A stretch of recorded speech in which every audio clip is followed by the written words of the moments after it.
Baik, saya buka pada kegiatan pada hari ini. Bismillahirrahmanirrahim. Assalamualaikum warahmatullahi wabarakatuh. Waalaikumsalam warahmatullahi Waalaikumsalam wabarakatuh. warahmatullahi wabarakatuh. Waalaikumsalam warahmatullahi wabarakatuh. Baik, terima kasih. Selamat pagi dan selamat menjalankan ibadah puasa. Alhamdulillah kita sudah menginjak di 10 hari kedua pada bulan Ramadan tahun ini. Semoga dilancarkan dan sampai selesai tidak ada halangan suatu apapun. Untuk seperti biasa sebelum kita mulai ke materi ya, saya akan absensi terlebih dahulu.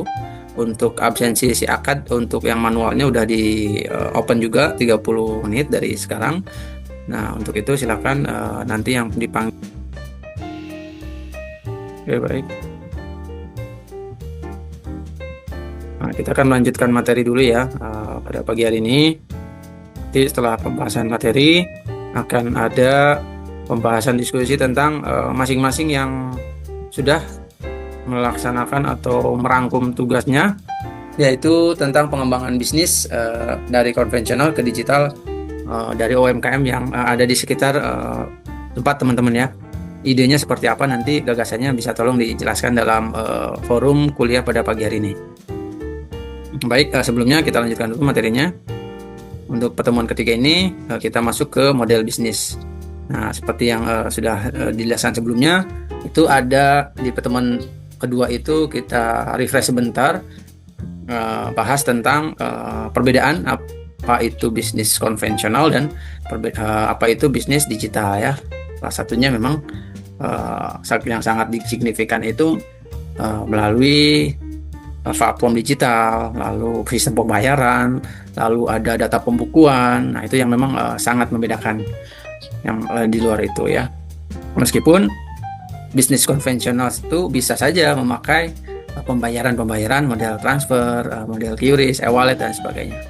Tapi yang membedakan adalah platform ya. Platformnya dia atau pangsa pasarnya dia hanya lokal, cakupannya atau coveringnya itu hanya lokal. Tapi kalau di digital itu cakupannya bisa nasional bahkan bisa internasional. Nah, itu sedikit mengulas tentang perbedaan bisnis dari konvensional dan bisnis digital. Kita masuk ke model berikutnya, yaitu model bisnis digital ya. Dalam pertemuan 3 ini masuk ke pengertian model bisnis digital, yaitu ada beberapa poin yang harus digarisbawahi atau karakter dari pengertian model bisnis digital, yaitu yang pertama adalah model bisnis digital adalah cara bisnis yang menghasilkan keuntungan melalui platform ya, platform digital. Jadi ada wadahnya khusus, ada tempatnya untuk bertransaksi, e-market ya, e-commerce begitu ya. Terus yang kedua menjelaskan bagaimana produk atau jasa yang ditawarkan ya. Terus di situ ada penjelasan produk ya, berarti terus siapa target pelanggan ya, dan bagaimana memperoleh pendapatannya. Jadi untuk model bisnis digital ini biasanya di setiap tampilan produknya itu dijelaskan produknya ini apa, kemasannya, kapasitasnya berapa, bahannya apa, kegunaannya apa, misalkan aturan pakainya bagaimana, itu dijelaskan ya. Lalu siapa target pelanggannya gitu ya, apakah untuk anak-anak, orang tua, atau segala usia gitu, atau untuk bayi kalau memang susu formula untuk bayi, misalkan diapers juga buat bayi gitu kan, misalkan untuk orang tuanya ada susu tulang gitu misalkan. Dan bagaimana memperoleh pendapatannya. Nah, melalui biasanya kalau memperoleh pendapatannya ya dengan cara promosi, dengan cara kita tampilkan foto-foto yang menarik gitu. Jangan asal foto saja produknya gitu ya. Lalu yang ketiga poinnya ya, pertanyaan utamanya yaitu bisnis ini menghasilkan uang dari mana? Tuh. Jadi untuk model bisnis digital ya, yang perlu digarisbawahi, bisnis ini menghasilkan uang dari mana? Tuh. Jadi jangan sampai salah sasaran, jangan sampai produknya asal-asalan ya, jangan sampai yang penting kita jualan gitu. Tidak ya, tapi memang bisnis digital itu harus profit intinya. Harus dia menghasilkan cuan ya. Segala bentuk apapun bisnis ya, goalnya itu ya keuntungan begitu. Memang keuntungan itu adalah Kalau bagi saya pribadi keuntungan itu adalah bonus. Yang jelas proses atau berusaha atau kerja keras ya itu yang paling utamanya. Tapi pandangan umum ya bisnis itu harus untung ya, bisnis itu harus untung. Adapun risiko di balik bisnis pasti ada ya, untung ruginya gitu, sedikit atau banyaknya gitu ya. Kalau memulai usaha biasanya untuk pelaku UMKM misalkan kelas kecil menengah itu skalanya akan kecil dulu ya sebelum dia bisa mengembangkan usahanya. Ya, contoh penjual gorengan atau penjual nasi goreng ya. Ketika sudah banyak pelanggan dan lain sebagainya, dia akan buka cabang baru gitu, misalkan dari titik A ke titik B. Di titik A-nya ada dipegang sendiri, titik B-nya nanti ada orang lain yang menjalankan dengan sistem usaha bagi hasil. Misalkan seperti itu ya. Itu pengembangan bisnis ya. Lalu yang kedua adalah mengapa model bisnis ini penting ya. Ya harus dijelaskan atau harus dikonsep begitu ya, karena kalau kita asal-asalan memulai bisnis tanpa ada basic, tanpa ada perhitungan ya kurang matang gitu ya, berarti istilahnya tidak direncanakan lah. Harus karena akan fatal jika kita hanya mengeluarkan uang modal untuk beli barang tapi kita nggak tahu barang itu akan dijual kemana gitu.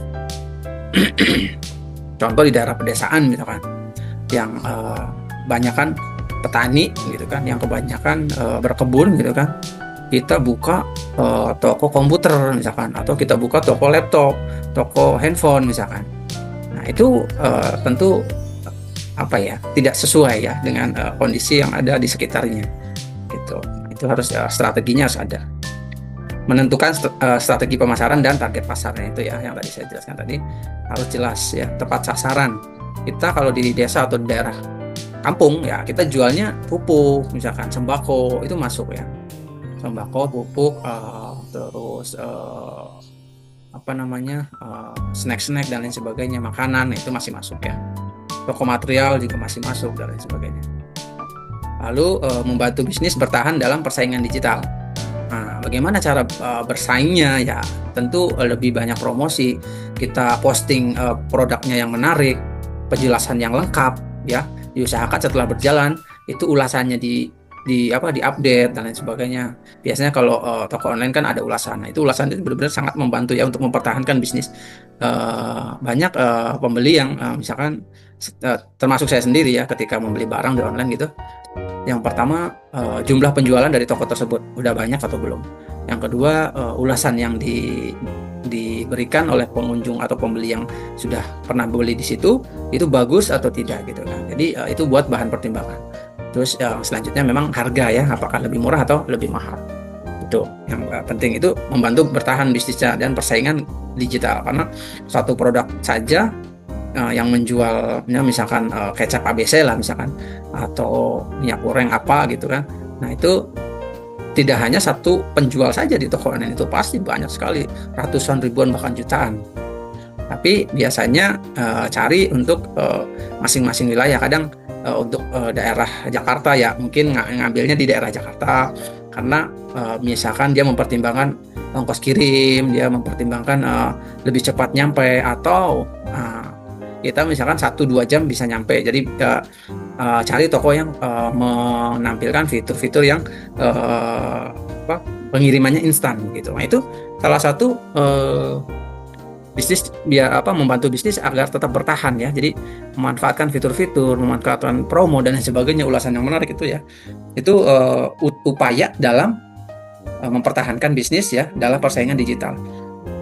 Itu benar-benar memang yang saya rasakan juga pribadi ya. Kan saya sendiri menjual produk pakaian begitu ya, entah itu pakaian bayi, anak-anak, dewasa gitu. Sangat terasa memang ada offline-nya, ada online-nya. Dikala musim lebaran begini, mungkin toko offline-nya akan lebih ramai dibandingkan toko online, karena toko online memang ada banyak juga, cuma kadang memikirkan kurirnya yang mendekati hari lebaran biasanya akan membludak begitu. Jadi masing-masing daerah punya cakupan coverage ya pelanggannya masing-masing gitu. Terus selalu mengupdate produknya ya, dalam upaya mempertahankan tuh ya, bermacam-macam variasinya gitu kan. Misalkan ada jual beras dalam kemasan 5 kilo, ada kemasan 1 kilo, ada kemasan 2,5. Nah, itu juga dalam bentuk upaya mempertahankan bisnis ya, persaingan bisnis digital gitu. Bagaimana dengan misalkan produknya sama tetapi kemasannya berbeda, atau misalkan kita pakai promo bundling, misalkan beli 2 kemasan lebih murah harganya. Itu kreativitas dari penjual biar supaya menarik dan mempertahankan bisnisnya ya di persaingan digital ini. Lalu poin berikutnya ya, menjadi dasar pengembangan produk dan layanan ya. Jadi ada untuk pengembangan produknya, ada layanan-layanannya. Ya, pengembangan produk berarti misalkan kemasannya tidak itu aja. Yang tadinya misalkan polos dikasih kemasannya lebih berwarna misalkan. Atau yang tadinya tidak ada labelnya dikasih label. Kalau misalkan yang tadinya tidak ada layanan pelanggannya, fitur chat dan lain sebagainya ditambahin dan lain sebagainya. Itu ya ada dasarnya juga pengembangan produknya. Jadi misalkan rasanya biasa aja, nah, sekarang bervariasi, misalkan ada rasa coklat, ada rasa keju dan lain sebagainya kalau dia menjual produk makanannya. Jadi itu salah satu dasar dari pengembangan produknya. Jadi lalu ada poin yang keempat ya, membantu perencanaan keuntungan dan biaya. Ya, berarti nanti salah satu aspek dari model bisnis digital kenapa penting ya, harus ada perencanaan keuntungan dan biaya ya. Dalam artian begini, kita modal misalkan 10 juta misalkan ya, harga bahan pokoknya atau harga beli ya, harga belanjanya itu misalkan 5 juta ya. Nah itu akan kita jual tuh lebih dari 5 juta. Contohnya akan kita jual itu 7 juta atau 8 juta ya. Tetapi di luar itu ada juga biaya-biaya yang tidak terduga, misalkan ada listrik, biaya kemasan, biaya ongkos kirim ya, biaya fasilitas toko, misalkan etalase dan lain sebagainya. Itu juga harus direncanakan ya.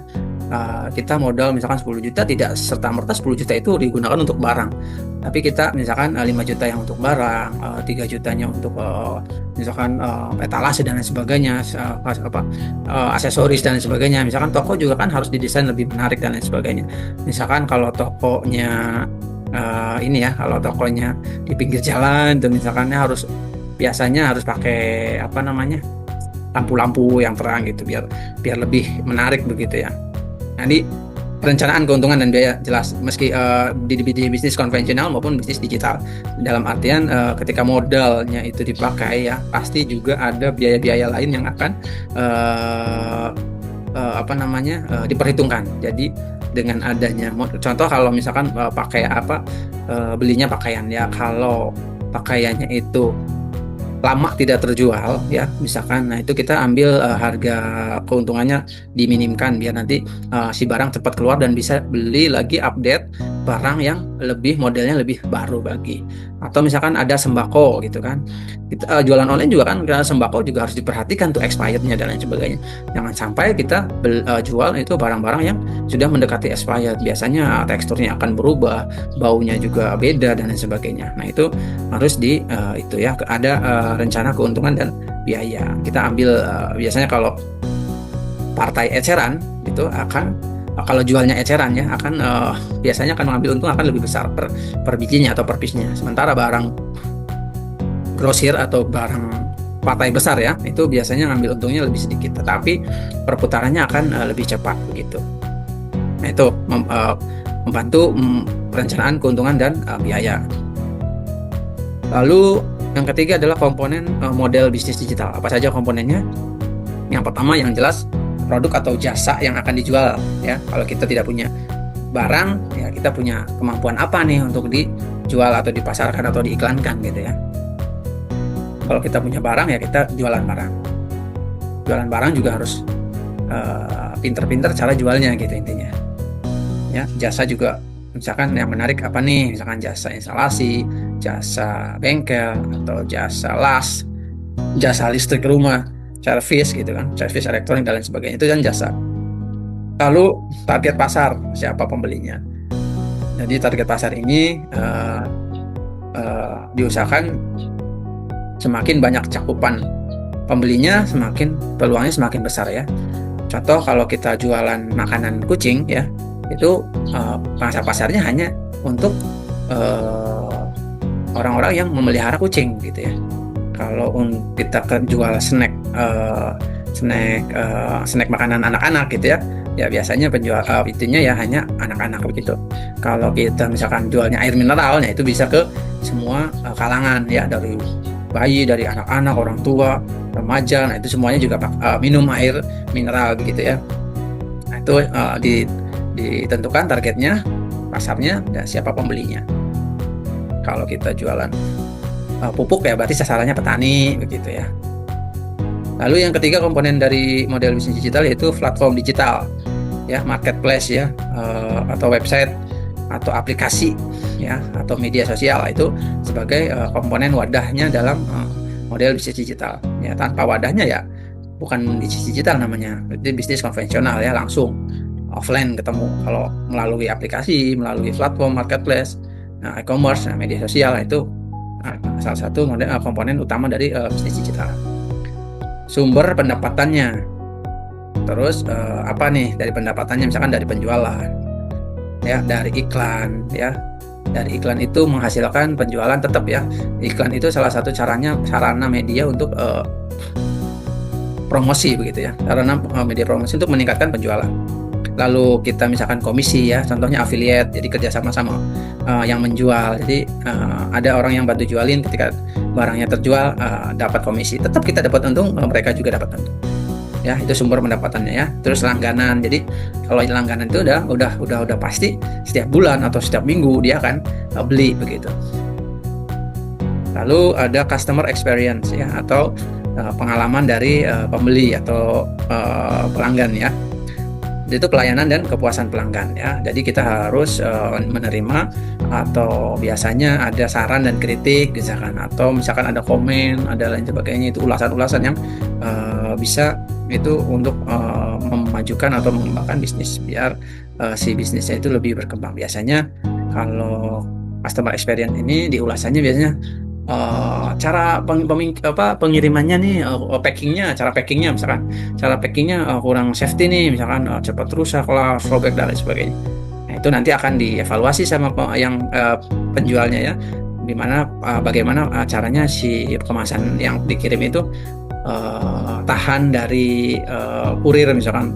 Kalau kurir kan dia biasanya berpindah-pindah tempat, jadi kalau untuk packingnya biasanya berlapis ya, ada lapisan dasar, terus lagi ada lapisan-lapisan yang kedua, ada bubble wrap misalkan, biar lebih aman lagi. Jadi si barang itu benar-benar sampai ke konsumen itu utuh gitu kan, tidak ada cacat.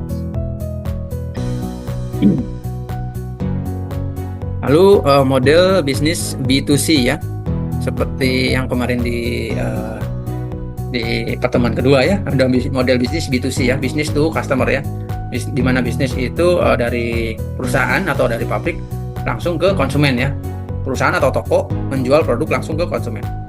Lalu yang kedua ada ciri transaksi cepat dan pelanggannya banyak. Jadi bisnis model B2C itu cirinya transaksinya akan lebih cepat ya, dan pelanggannya akan banyak karena langsung ke konsumen, langsung misalkan di wilayah tersebut konsumennya atau jumlah warganya misalkan 50 kakak misalkan, ya udah berarti kan sudah kelihatan pelanggannya 50 kakak. Apalagi kalau kita jual sembako seperti telur, beras dan sebagainya, itu mereka pasti tiap hari ada gitu kebutuhan seperti itu. Lalu contohnya model bisnis B2C ya, Shopee Mall. Betul, Shopee Mall itu kan bisa B2C bisa C2C ya, dari dari toko atau perusahaan langsung jual ke konsumen ya. Lalu ada Netflix, toko online resmi brand, misalkan toko online resmi brand itu misalkan brand Indomart gitu kan, produk-produk dari Indomart akan punya toko online Indomart sendiri. Alfamart punya toko online Alfamart sendiri misalkan. Kalau toko material gitu kan ada tokonya sendiri misalkan. Itu ya, misalkan produk-produk Nestle misalkan ada ininya sendiri, misalkan ada toko platform digitalnya sendiri ya. Lalu pendapatan itu penjualan langsung atau langganan. Jadi kalau penjualan langsung bisa jadi mereka satu kali beli tapi banyak pelanggannya, atau langganan itu memang satu orang tapi satu orang itu akan continue terus menerus ya, itu pendapatannya. Lalu ada model bisnis B2B ya. cirinya itu perusahaan menjual produk atau jasa kepada perusahaan. Jadi perusahaan ke perusahaan. Nah, seperti yang dijelaskan di pertemuan sebelumnya ya. Jadi dari toko ke toko, dari pabrik ke pabrik ya. Cirinya itu transaksi besar, kerjasamanya jangka panjang biasanya ya. Contohnya software kasir untuk restoran. Nah ya, dari supplier atau pengembang software ke restoran ya. Lalu ada supplier grosir. Ya, jualan dari grosir ke grosir, misalkan dari pabrik beras ke supermarket gitu kan, ke toko yang besar gitu. Nah, software kasir ini biasanya dari pengembang software ke restoran ya. Jadi B2B ya, modelnya belum langsung ke masyarakat, belum langsung ke customer yang di bawah. Lalu pendapatannya biasanya dia layanannya kontrak ya, atau penjualan sistem. Ya, penjualan sistem dalam arti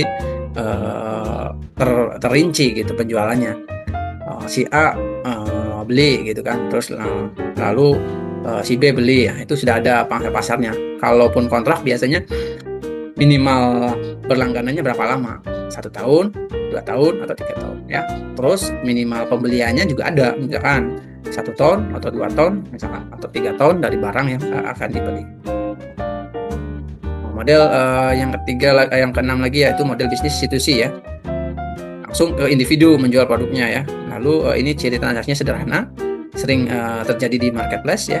Nah, contohnya jual barang bekas di Tokopedia, Shopee, atau Facebook ya. Pendapatannya adalah hasil dari jualan produk. Model Bapak, bisnis, iya mangga. Katanya Siva tuh absennya error terus gak bisa masuk Zoom, Pak. Siva, Iya, Siva. HP-nya error. Absennya tuh katanya error terus gak bisa masuk Zoom juga, nggak tahu Silakan. kenapa. Tapi ada ya anaknya ya.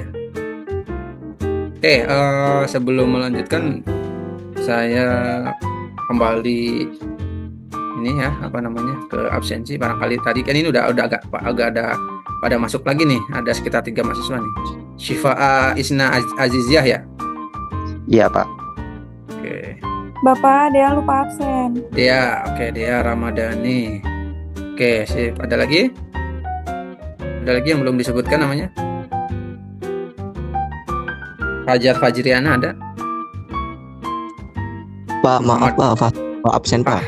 Fahri Tamami ya. Iya. Fahri Tamami Ihsan. Oke. Ada lagi? Adin Faturoji, Gilang Ramadan, Randy Sugandi, Imam Mursadah, Muhammad Fahrel Bajuri, sama Fajar. Fahrel Bajuri ada. Oke. Ada 1, 2, 3, 4, 5 yang belum absen ya. Baik, nggak apa-apa, nanti sambil berjalan. Oke, makasih ya, Pak. Ya, sama-sama. Baik, lanjut ya. Oke, model bisnis institusi ya, yang langsung dari penjual ke dari orang ya, customer ya, ke customer ya. Seperti menawarkan, ini yang berikutnya itu customer to business. Jadi dari customer ke perusahaan gitu ya, menjual jasa ya, produk kepada perusahaan. Nah, terus individu punya skill tertentu, cirinya ya, misalkan dia punya skill di bidang IT, misalkan dia IT freelance ya, freelance yang misalkan pada saat perusahaan itu butuh dia panggil gitu. Atau misalkan konsultan pajak itu juga sama, dia freelance sendiri ya, langsung dari customer untuk melayani atau membantu merapikan urusan pajak dari sebuah perusahaan gitu. Karena biasanya itu C2B ya. Terus contohnya freelance design, fotografer ya, atau influencer ya. Nah, pendapatannya bagaimana? Fee ya, jasa biasanya, atau kontrak kerja. Kalau kontrak kerja misalnya di awal ya durasinya 1 tahun tapi freelance. Atau fee jasa, ketika ada pekerjaan dia dapat keuntungan. Lalu model pendapatan digital ya, revenue model, subscription atau berlangganan bulanan ya, atau tahunan ya, seperti Netflix, YouTube, Spotify ya. Atau yang kedua itu ada freemium atau gratis di awal ya. Biasanya menawarkan gratis 1 bulan, tetapi di bulan kedua akan berbayar gitu ya. Kayak Canva, Zoom gitu. Terus AI platform biasanya kan sering banyak begitu. Free dulu, baru nanti berbayar. Nah, premium berbayar ya. Lalu ada advertising ya, pendapatannya dari iklan YouTube dan Instagram. Misalkan dia punya wadah untuk iklan gitu ya. Dia punya ads ya, dia punya ad-nya. Pada saat konsumen itu berlangganan iklan, yaitu dia dapatnya dari iklan gitu. Platform khusus advertising, periklanan. Lalu ada komisi transaksi seperti afiliator ya, ada Shopee, ada Traveloka, ada Gojek. Nah, ini studi kasus dan latihan. Nanti saja ini kita bahas. Sebelum masuk ke pembahasan atau penyampaian dari tugas minggu lalu, ada pertanyaan sebelum dilanjutkan, silakan.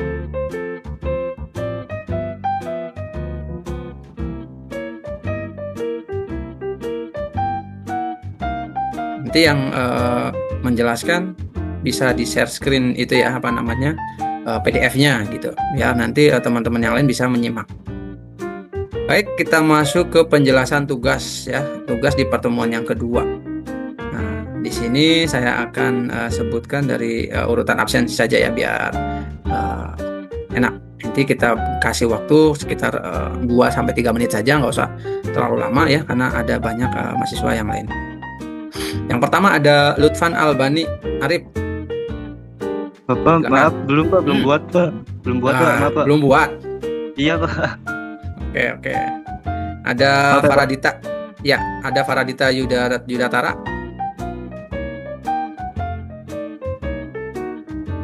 Faradita ada.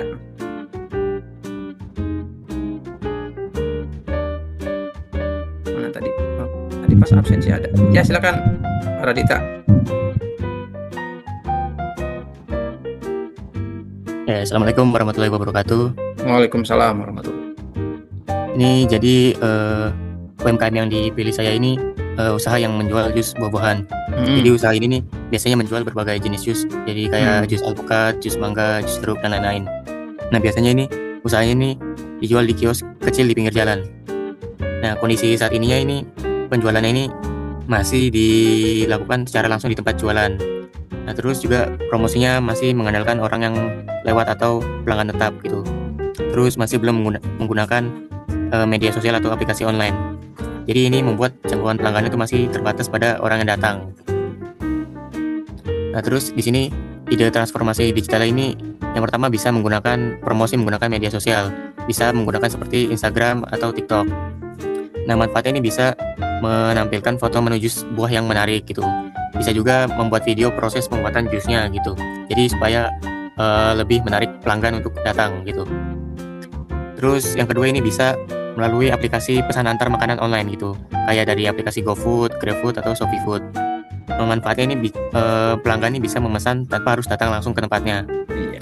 Terus jangkauan pelanggan juga menjadi lebih luas gitu. Iya. Dan penjualan bisa meningkat. Oke.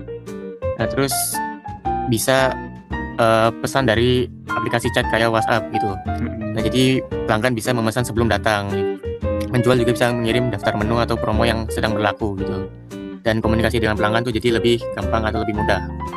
Nah, yang keempat sini bisa menggunakan pembayaran digital.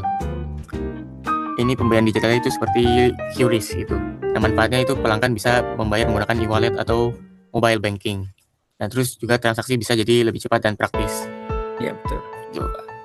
Terus kesimpulannya, transformasi digital dapat membantu UMKM jus buah untuk meningkatkan penjualan dan memperluas jangkauan pasar. Dengan menggunakan media sosial, aplikasi pesan antar makanan, aplikasi chat, dan pembayaran digital, usaha jus buah yang awalnya hanya offline, jadi dapat berkembang menjadi bisnis offline dan online sekaligus. Oke. Coba. Baik, bagus sekali Ananda Junio. Terima kasih. Oke. Ya, Pak. Yang lain itu dari Anugrah Nurul Fasya. Silakan.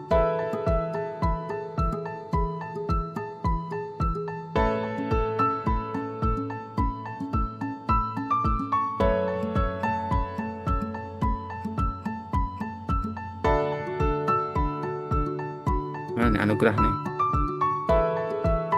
Oke, kita skip ke Rika Pertiwi. Hadir, Pak. Ya, silakan. Bentar, Pak. Oke, Bapak ada. punten, Bapak nggak ada suaranya. Iya, udah. Oke, Ada, silakan. Oke. Assalamualaikum warahmatullahi wabarakatuh. Waalaikumsalam warahmatullahi wabarakatuh. Di sini saya Ika Pertiwi akan mempresentasikan tentang tugas UMKM ide transformasi digital. Jadi UMKM pilihan saya itu yaitu Basreng Al-Faiz, Pak. Hmm. Nah, kebetulan itu Basreng Al-Faiz itu produknya ibu saya sendiri, Pak. Oke, untuk kondisi saat ini penjualan masih menggunakan sistem titip warung dan penjualan langsung kemasan plastik bening ziplock biasa dan sudah ada tempelan merek Al-Faiz. Pembukuannya manual, penitipan UMKM di pusat oleh Subang, penitipan di Alfamart dan Indomaret, dan pembukuan masih manual serta pasar terbatas lokal hanya wilayah Subang saja. Nah, tantangannya yaitu sedikit sulit meningkatkan volume penjualan apalagi di era yang terus berkembang pesat ini, jangkauan pasar sempit, belum meluas, dan saingan dunia pasar. Nah, ide transformasi digitalnya yaitu pertama untuk pemasaran dan penjualan. Nah, yang pertama itu membuat akun di Instagram, di TikTok, dan lainnya khusus untuk promosi Basreng Al-Faiz. Nah, membuat konten menarik tentang produk tersebut. Nah, yang kedua membuat akun resmi marketplace seperti Shopee, Tokopedia, TikTok Shop, dan Facebook Marketplace dan lainnya. Nah, itu tuh buat misalnya kita bikin akun di Instagram dan di TikTok, nah kita bisa nyentumin keranjang kuning di TikTok dan keranjang putih di Instagram. Terus yang ketiga yaitu daftarkan produk ke aplikasi delivery food seperti GrabFood, ShopeeFood, GoFood, dan melayani pengiriman instan untuk pelanggan lokal. Nah, kalau misalnya orang yang mesen Basreng Al-Faiz-nya tidak ingin ke toko, nah kita bisa lewat dari delivery food. Nah, yang kedua yaitu transformasi produk dan branding. Menambahkan kode QR pada label produk yang terhubung langsung pada toko online produk tersebut. Terus yang ketiga, transformasi operasional. Yang pertama yaitu pembayaran digital seperti QRIS, e-wallet, bank, di toko fisik atau di rumah produksi sehingga memudahkan pelanggan untuk membayar via transfer. Nah, supaya pelanggan tuh nggak repot-repot buka terus nyalin nomor rekeningnya, biar langsung scan aja, Pak. Terus yang kedua, menggunakan aplikasi kasir digital, Moka atau buku warung, berguna untuk melacak dan mencatat stok dan mencatat keuntungan secara otomatis tanpa buku manual. Yang ketiga, menggunakan WhatsApp bisnis, menggunakan fitur auto reply dan katalog untuk merespon pesanan secara cepat. Yang keempat yaitu menggunakan fitur auto balas chat robot AI di marketplace, WhatsApp, dan delivery food supaya jika admin sedang sibuk, customer langsung menerima balasan via robot. Nah, selanjutnya itu target dampak transformasi. Yang pertama yaitu omset meningkat, penjualan tidak terbatas, jam operasional toko fisik. Yang kedua yaitu jangkauan luas, produk dikenal hingga luar kota. Nah, jadi produknya itu nggak dikenal cuma hanya di daerah Subang saja. Yang ketiga yaitu efisiensi waktu, pencatatan stok dan keuangan tidak lagi memakan waktu. Nah, selanjutnya itu langkah awal. Nah, karena toko sudah memiliki akun marketplace di Shopee, jadi tinggal buat konten semenarik mungkin dan mempromosikan di TikTok, Instagram, dan Facebook. Yang kedua yaitu dikarenakan peminat Basreng Al-Faiz kebanyakan itu gen milenial dan gen X. Jadi alangkah baiknya buka di Facebook Pro untuk buka marketplace dan buat konten di Facebook juga. Yang ketiga yaitu mengurus QRIS dan membuat akun WhatsApp bisnis dalam satu hari. Dan selanjutnya itu membuat video konten pertama di media sosial. Itu, Pak. Oke, cukup baik ya, Mbak Rika Pertiwi, terima kasih Ya, Pak. transformasi digitalnya. Langsung ya, biar lebih cepat. Lalu ada apa nih? Iklima Hidayati. Iya Pak, sebentar ya. Baik, silakan.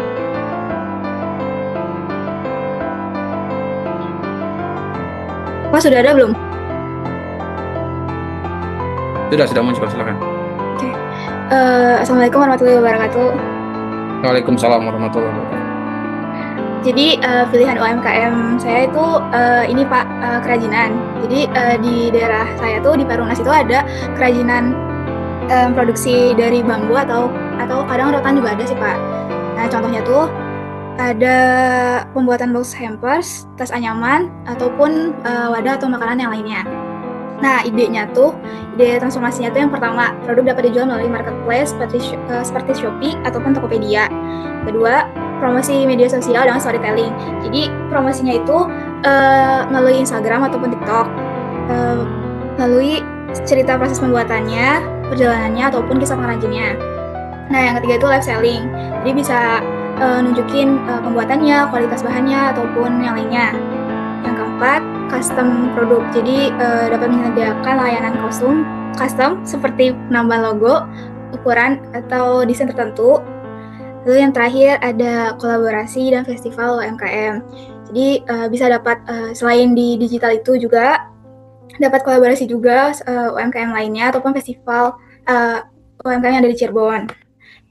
Lalu terakhir kesimpulan, dengan memanfaatkan marketplace, media sosial dan konten storytelling, live selling, layanan custom, serta kolaborasi dengan UMKM lain, usaha kerajinan dapat menjangkau pasar yang lebih luas. Transformasi digital ini tidak hanya membantu meningkatkan penjualan, tetapi juga memperkenalkan produk kerajinan lokal Cirebon yang unik kepada masyarakat yang lebih luas. Jadi sebenarnya Pak, ini tuh tokonya tuh udah ada Instagram juga.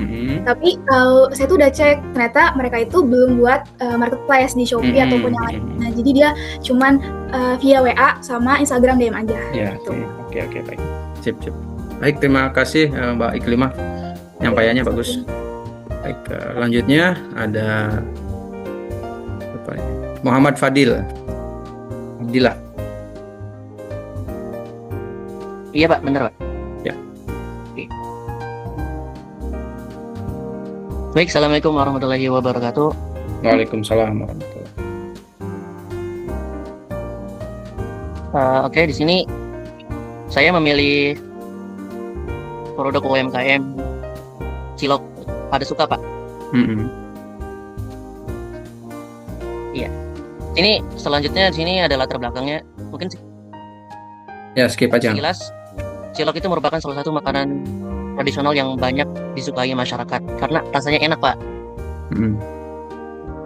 Gitu. Sekilasnya seperti itu. Selanjutnya deskripsi UMKM cilok tersebut. Nah, cilok Pada Suka ini adalah camilan berbahan dasar tepung tapioka dan juga memiliki varian produk yaitu seperti cilok original, cilok ayam, dan juga cilok kuah.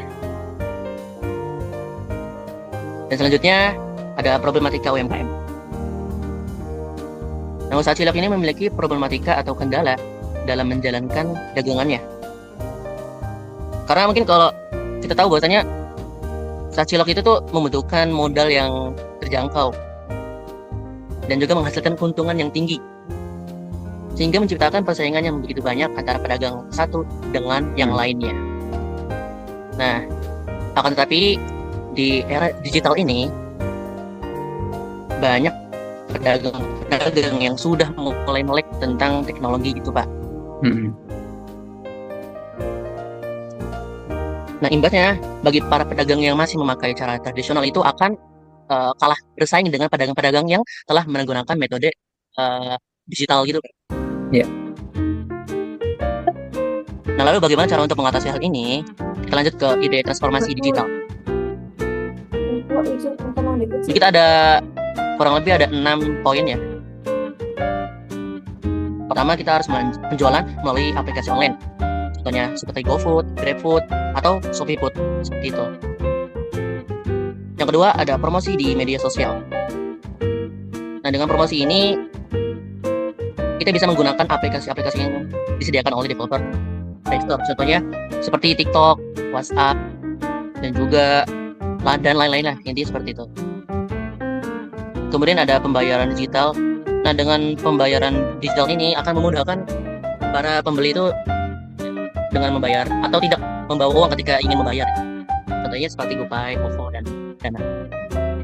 Selanjutnya ada pembuatan branding digital, dan juga ini penting karena emang agar orang-orang itu tahu bahwasanya apa yang kita jual kepada mereka. Gitu. Kemudian terakhir ada pencatatan keuangan digital.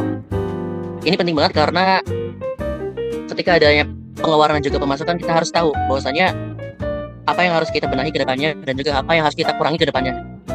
Jadi pencatatan kas keuangan digital ini sangat-sangat membantu para pedagang baik UMKM maupun pedagang yang udah besar gitu. Kesimpulannya terakhir, transformasi digital pada UMKM Cilok dapat dilakukan melalui penjualan online, promosi di media sosial, penggunaan pembayaran digital, branding digital, dan pencatatan keuangan digital. Hal ini dapat membantu usaha berkembang dan menjangkau lebih banyak pelanggan. Ya, terima kasih. Baik ya, bagus dari apa tadi?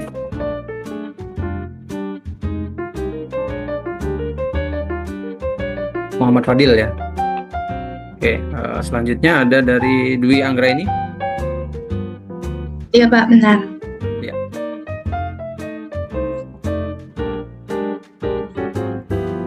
Udah ada gambarnya kan Pak? Ya, sudah. Assalamualaikum warahmatullahi wabarakatuh. Waalaikumsalam warahmatullahi wabarakatuh. Di sini saya akan mempresentasikan transformasi digital UMKM Kedai Rakyat Nusantara. Nah, UMKM ini merupakan salah satu penggerak utama perekonomian masyarakat. Kedai Rakyat Nusantara adalah salah satu usaha kuliner rumahan yang menjual makanan khas Subak dengan berbagai pilihan level pedas. Untuk meningkatkan daya saing dan memperluas pasar, dibutuhkan strategi transformasi digital. Nah, saat ini kondisi usahanya masih cukup sederhana. Penjualannya tuh masih dilakukan secara offline, Pak. Promosinya juga masih dari mulut ke mulut. Pencatatan keuangannya juga masih manual. Dan pembayarannya masih kebanyakan menggunakan uang tunai. Karena itu menurut saya, usaha ini bisa berkembang kalau mulai melakukan transformasi digital.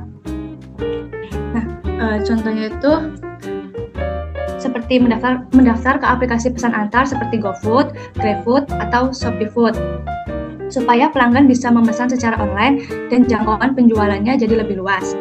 Selain itu, usaha ini juga bisa memanfaatkan media sosial seperti Instagram dan TikTok untuk mempromosikan, misalnya dengan mengunggah foto atau video makanan atau testimoni dari pelanggan. Kemudian untuk pembayarannya juga bisa menggunakan e-wallet seperti ShopeePay, Dana, OVO, atau GoPay supaya transaksi lebih praktis. Dan yang terakhir, pencatatan keuangan juga bisa dilakukan secara digital menggunakan aplikasi pembukuan atau Excel supaya lebih rapi dan mudah dipantau. Nah, dampak transformasi digitalnya itu ada meningkatkan omset penjualan, memperluas jangkauan pasar, meningkatkan citra usaha menjadi lebih modern, keuangan usaha lebih tertata dan transparan. Penutupnya, transformasi digital pada Kedai Rakyat Nusantara merupakan langkah strategis untuk menghadapi persaingan usaha di era modern. Dengan memanfaatkan teknologi digital, usaha ini dapat berkembang lebih pesat dan menjangkau lebih banyak pelanggan. Kesimpulannya, bahwa transformasi digital sangat penting bagi perkembangan UMKM. Dengan memanfaatkan teknologi seperti media sosial, aplikasi pesan antar, pembayaran digital, dan pencatatan keuangan digital, Kedai Rakyat Nusantara dapat memperluas jangkauan pasar, meningkatkan penjualan, serta mengelola usaha dengan lebih efektif dan modern. Gitu, Pak. Oke, cukup baik. Terima kasih Mbak Dwi Anggraini. Iya, Pak. Selanjutnya ada Alia Rohmah Maula. Iya Pak, sebentar. Ya. Ada kan Pak? Sudah, silakan. Oke. Assalamualaikum warahmatullahi wabarakatuh. Waalaikumsalam warahmatullahi wabarakatuh. Di sini Alia pilih UMKM. Tadi dulu Pak. Suaranya ada? Ada. Oh, benar. Ya.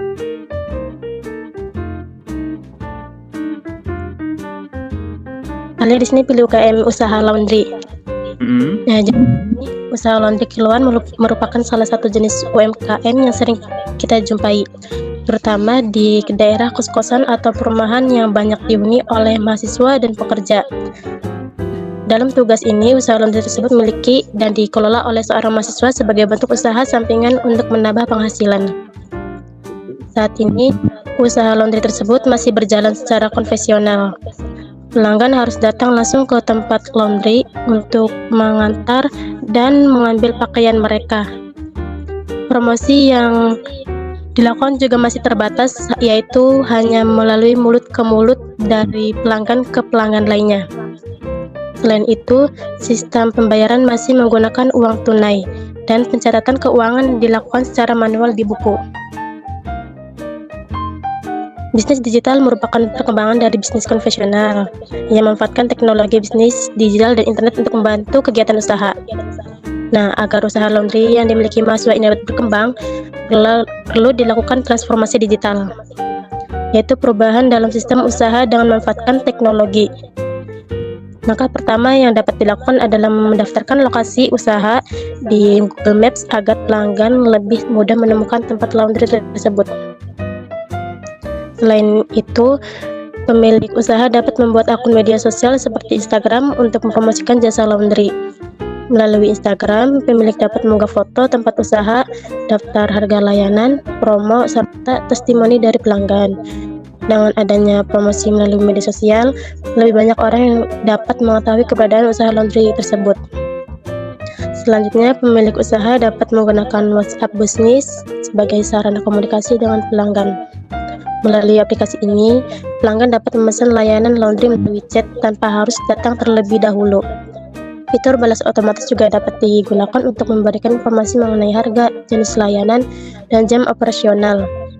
Selain itu, pemilik dapat mengirimkan pesan kepada pelanggan ketika cucian sudah selesai sehingga pelayanan menjadi lebih cepat dan praktis. Usaha ini juga dapat menyediakan layanan antarjemput pakaian untuk memudahkan pelanggan yang sibuk. Layanan tersebut akan dipromosikan melalui media sosial. Untuk proses pengantaran, pemilik usaha dapat bekerja sama dengan ojek online sehingga pelanggan tidak perlu datang langsung ke tempat laundry. Selain itu, usaha laundry juga dapat menyediakan metode pembayaran digital seperti QRIS, transfer bank, atau e-wallet. Dengan adanya pembayaran non tunai, pelanggan akan merasa lebih mudah dan praktis saat melakukan transaksi untuk pengelolaan keuangan. Pemilik usaha menggunakan aplikasi pencatatan keuangan atau aplikasi kasir sederhana agar pemasukan dan pengeluaran usaha dapat tercatat dengan lebih rapi dan teratur. Dengan adanya transformasi digital tersebut, diharapkan usaha laundry yang dimiliki mahasiswa ini dapat meningkatkan kualitas pelayanan serta menambah pendapatan usaha. Hal ini menunjukkan bahwa dengan memanfaatkan teknologi yang sederhana, usaha kecil seperti laundry kiloan pun dapat berkembang dan mampu bersaing dengan usaha lainnya. Cukup sekian dari presentasi saya. Oke. Boleh tanya nama laundrynya apa ya?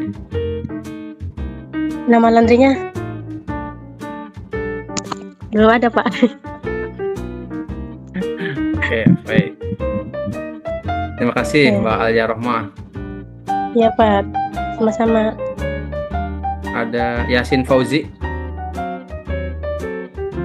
Bisa nggak ya tadi Yasin Fauzi? Ada Pak. Oh, ada, bisa. Oke, silakan.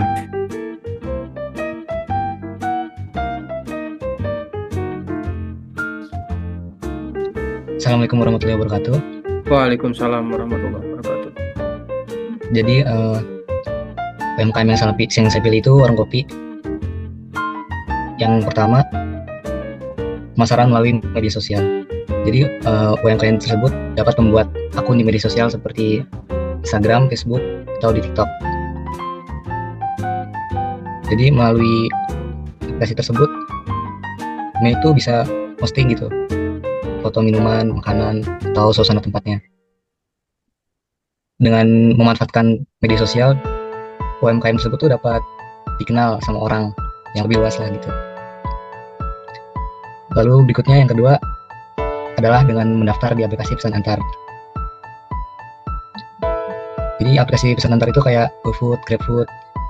Dengan adanya layanan tersebut, customer tuh dapat memesan kopi secara online tanpa harus datang ke tempat. Hal itu kan dapat memudahkan mereka gitu kan, terutama yang jauh. Lalu yang ketiga adalah pembayaran digital. Dengan menggunakan sistem pembayaran digital seperti QRIS. Jadi pelanggan tuh dapat melakukan pembayaran dengan mudah hanya dengan memindai kode QR menggunakan aplikasi e-wallet atau m-banking gitu. Keuntungan menggunakan pembayaran digital itu kan, jadi pembayarannya jadi lebih cepat gitu kan, nggak ribet juga ngeluarin uang cash, masih kembalian gitu, jadi lebih cepat lah dalam transaksi. Lalu yang keempat layanan pesanan melalui chat. Jadi warung kopi tersebut bisa menggunakan WA untuk menerima pesanan, menampilkan katalog menu, dan berkomunikasi dengan pelanggan. Lalu yang terakhir adalah konten kreatif. Membuat konten video singkat tentang promosi pembuatan kopi, review pelanggan, dan event kecil di kedai. Atau membuat konten mengikuti tren yang sedang ramai di media sosial. Jadi kan konten yang menarik itu dapat membuat orang tertarik gitu untuk datang atau nyobain kopi. Nah, terus kesimpulannya, jadi itu transformasi kita kan sangat penting ya bagi UMKM agar dapat berkembang di era modern. Jadi dengan memanfaatkan media sosial, aplikasi pesan antar, tersedia pembayaran digital, jadi UMKM tersebut dapat menjangkau lebih banyak pelanggan dan meningkatkan penjualan juga gitu Pak. Jadi sekian dari saya. Assalamualaikum warahmatullahi wabarakatuh. Waalaikumsalam warahmatullahi wabarakatuh. Nanti untuk selanjutnya bisa tolong dilengkapi nama produknya apa ya. Kalau warung kopi apa, kalau laundry apa, terus jenis kopinya seperti apa, apakah kopi saset atau memang dia meracik kopi sendiri, atau kopi yang langsung diracik dibuat di situ memakai barista atau bagaimana gitu ya. Bisa lebih detail ya. Itu hanya baru gambarannya hanya global warung kopi, tapi kan kita nggak tahu warung kopinya seperti apa ya. Jadi kedepannya bisa lebih detail dan diperbaiki, boleh nggak apa-apa. Oke, terima kasih. Siapa tadi? Ya, Mas Yasin ya, Yasin Fauzi. Lalu mungkin Anda satu lagi ya, Pak Harul Rizal Ramadan. Harul Rizal Ramadan, silakan.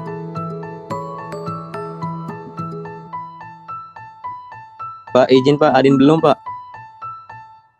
Apanya? Hadin. Oh, Hadin. Ada hadir. Ya hadir Pak.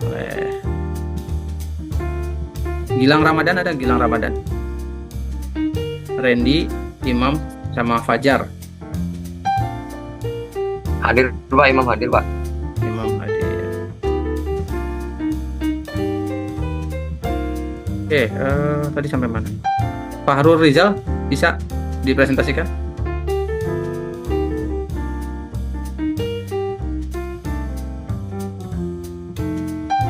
Atau Rifki Komara?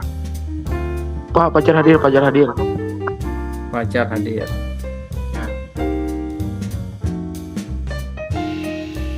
Sebentar ya Pak. Silakan.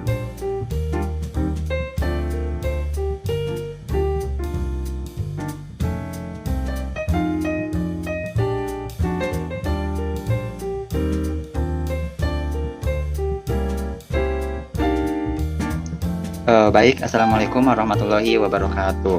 Waalaikumsalam warahmatullahi wabarakatuh. Jadi di sini saya memilih UMKM martabak manis karena tetangga saya berjualan martabak manis, jadi saya pilih UMKM tersebut. Nah, terus di sini ada profil UMKM-nya. UMKM yang dipilih adalah usaha martabak manis yang berjualan di gerobak atau tenda pinggir jalan. Produk yang dijual meliputi martabak coklat, keju, kacang, red velvet, dan varian kekinian. Nah, kondisi saat ini tuh sebelum digital, penjualan itu hanya offline, kayak nunggu pembeli datang.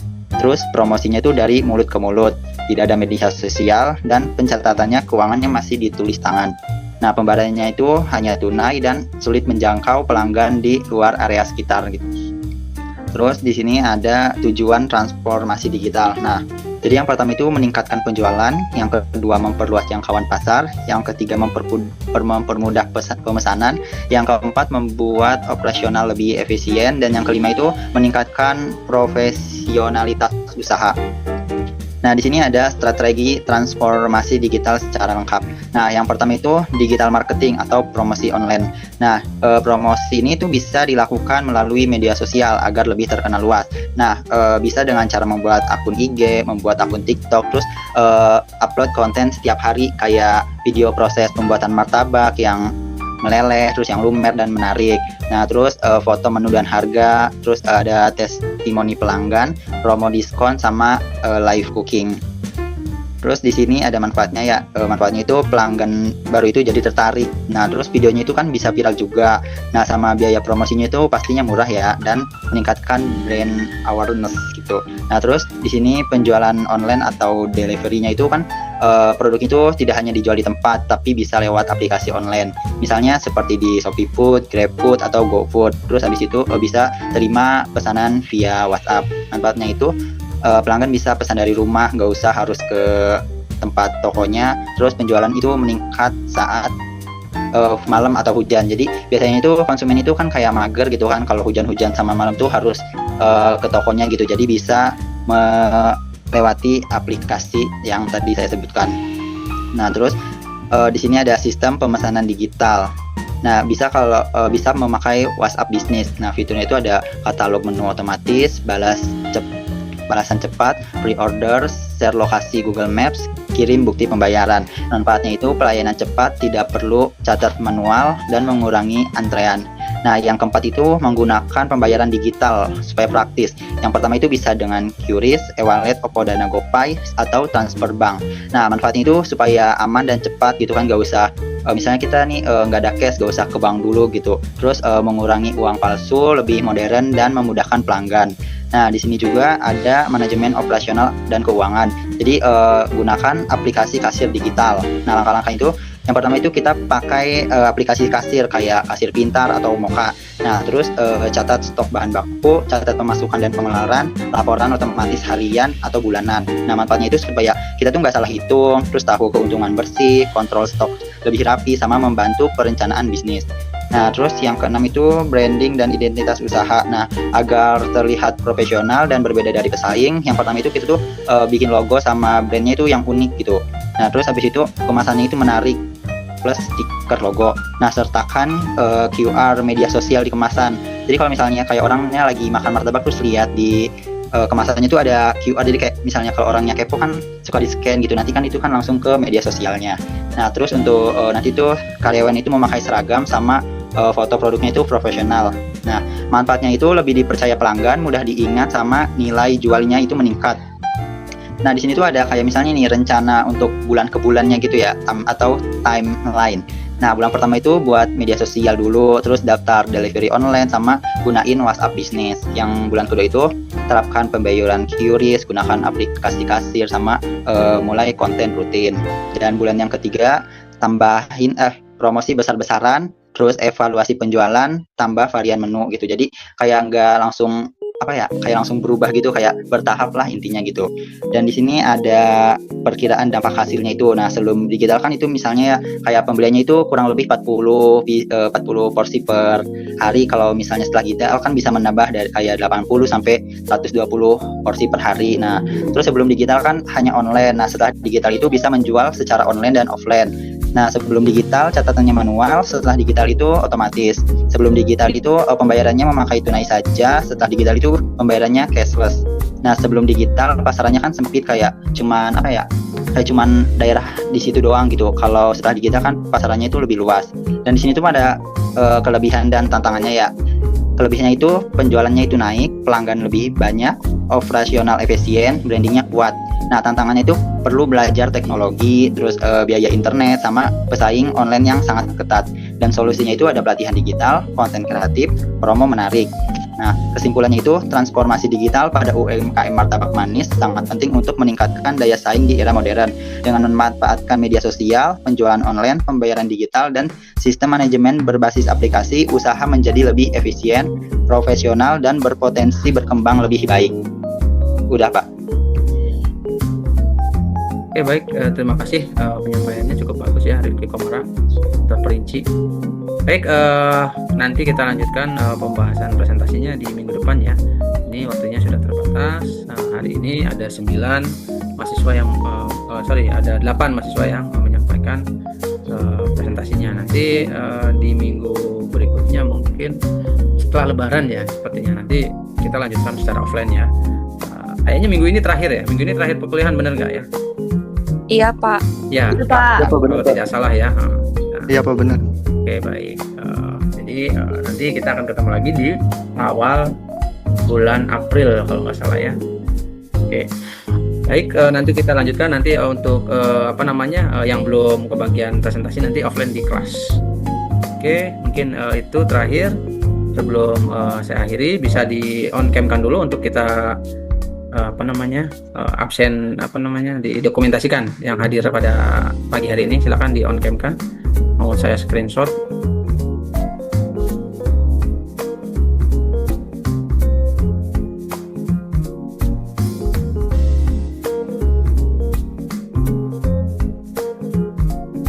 Oke, silakan.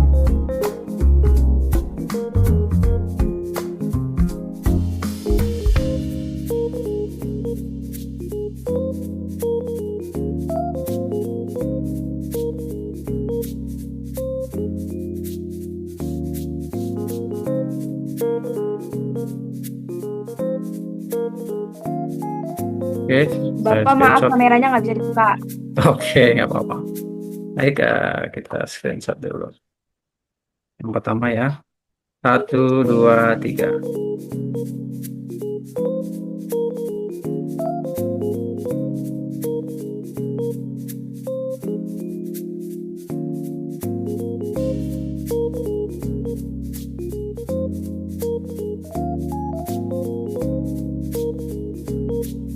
Sekali lagi. 1, 2, 3.